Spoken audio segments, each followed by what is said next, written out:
This video is part 2 in a video series on Schopenhauer's critique of honor culture. Watch part 1 by clicking the link in the description. But there is another species of honor which differs from this entirely, a species of honor of which the Greeks and Romans had no conception, and up to this day it is perfectly unknown amongst the Chinese, Hindus, or Mohammedans.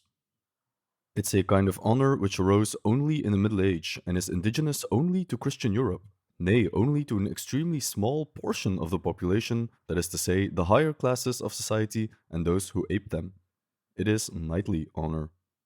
In the previous part, we saw how Schopenhauer conceived of honor as a social necessity, a system by which every individual member of society is incentivized to behave in a certain way, in a productive way. But because we are granted honor by other people, there exists a danger where we take the honor ideal too far and focus too much on other people's approval of ourselves to the detriment of our actions. In short, we focus on gaining approval instead of providing value. This danger is present in every honor culture, but it reached an apex in the medieval European context. With so-called knightly honor, Europe embraced a system of honor that spiraled out of control and became autonomous, being completely divorced from the social context in which it arose, where it started to lead its own life. Schopenhauer tries to figure out what went wrong and starts with a brief history of medieval honor culture. Why was it precisely in Europe and nowhere else that knightly honor took the place of civic honor?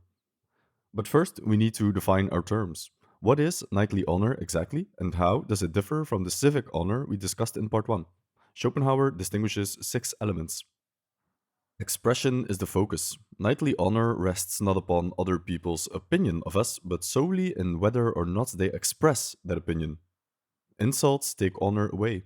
Honor can be taken away by anyone who utters an insult. A duel can remedy loss of honor. To receive an insult is disgraceful, to give one honorable. Physical force decides everything, and promises mean nothing. These 6 elements are all interrelated and will quickly go over every one of them and their consequences. Regarding the first point, expression is the focus, Schopenhauer remarks that knightly honor is not concerned with the intrinsic value of a person, but only with whether or not people express that opinion. This is related to the second point, that insults take honor away. In the knightly code of honor, every insult is treated as a serious offense, as an assault on the honor of the insulted. It doesn't matter who utters the insult and who receives the insult. Every insult demands satisfaction. A man's whole conduct may be in accordance with the most righteous and noble principles.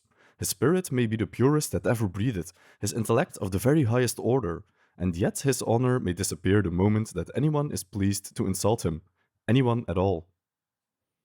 Schopenhauer contrasts this system of honor with the ancient world of the Greeks and Romans, where philosophers and generals frequently ignore or laugh away insults or even physical threats.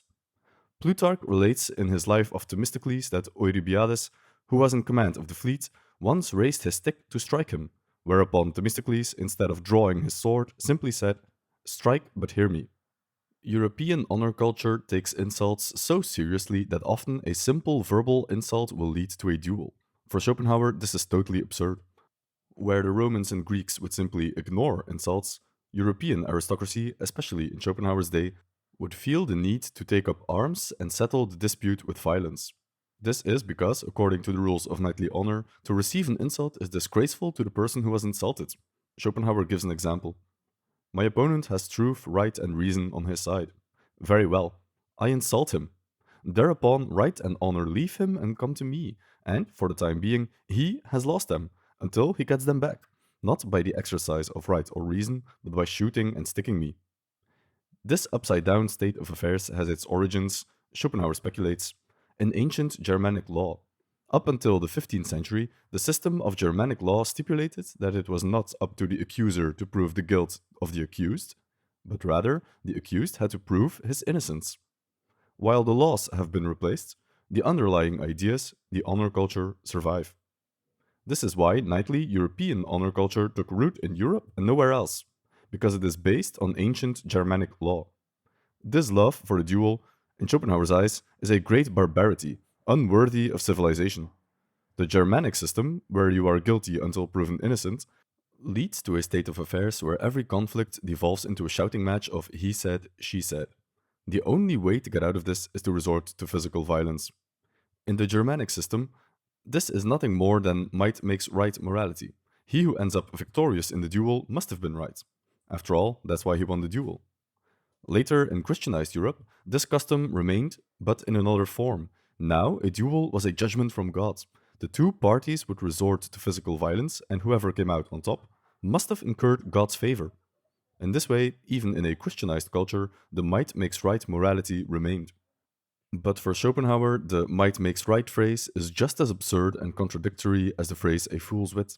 In other words, a contradiction in terms. Another consequence of the duel is that in the system of knightly honor, there isn't really any punishment for not keeping your word. Where civic honor has a high regard for obligations, promises, and relationships, in the knightly honor code, you can just break your word and get away with it so long as you can win the ensuing duel afterwards. Your honor will still be intact so long as you win. You can imagine Schopenhauer didn't have a high opinion of European honor culture, which, we must remember, was still very much part of life in Schopenhauer's time. The unprejudiced reader will see at once that such a strange, savage, and ridiculous code of honor as this has no foundation in human nature, nor any warrant in a healthy view of human affairs. To make his point, Schopenhauer reiterates that neither Greeks nor Romans knew anything of this code of honor or of its principles, nor the highly civilized nations of Asia, ancient or modern. To them, a blow was but a blow, and any horse or donkey could give a harder one.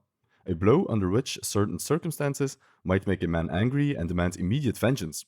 But it had nothing to do with honor. No one kept account of blows or insulting words, or of the satisfaction which was demanded or omitted to be demanded.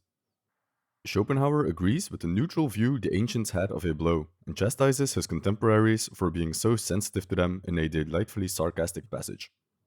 But there is something even worse than insult, something so dreadful that I must beg pardon of all honorable people for so much as mentioning it in this code of knightly honor. For I know they will shiver, and their hair will stand on end, at the very thought of it. The summum malum, the greatest evil on earth. Worse than death and damnation. A man may give another horribile dictu, a slap or a blow. Schopenhauer's overarching problem with knightly honor and the might is right culture behind it is that we let our animal nature get the best of us, and we use our fists instead of our heads. This is the definition of brutality, and it runs counter to civilization. Schopenhauer regards its development as an accident, a leftover remnant from a less civilized age. He expresses his hope that knightly honor and the might is right philosophy which underpins it will soon be thrown out of European civilization. The theory that might is right, which has come down to us from the most savage days of the Middle Age, has still in this 19th century a good deal of life left in it. More shame to us. It is high time for the principle to be driven out back in the baggage.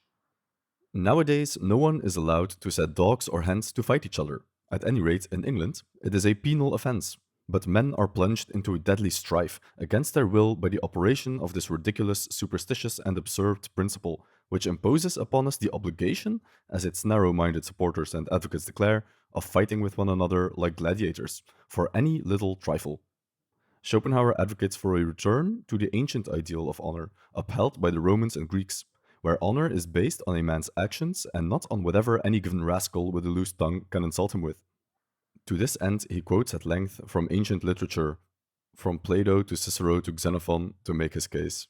His dissertation on honor ends with an appeal to the state to crack down harder on dueling and to end this barbaric practice. At least in this respect, he saw his vision come to fruition.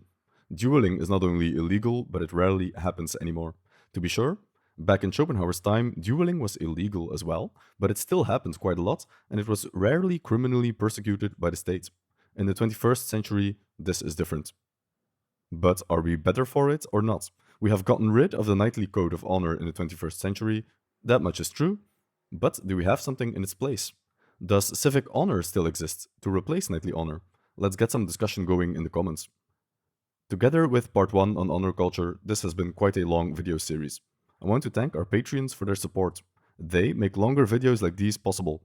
If you want to see more long-form videos like these, or if you want to support the channel as well, you can find our Patreon link in the description.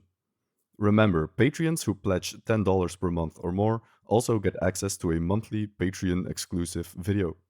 And if you want more Schopenhauer, we have you covered. Check out our videos on Schopenhauer's Guide to the Happy Life, or watch our analysis of Schopenhauer's philosophy of religion. And as always, thank you for watching, and we'll see you in the next one.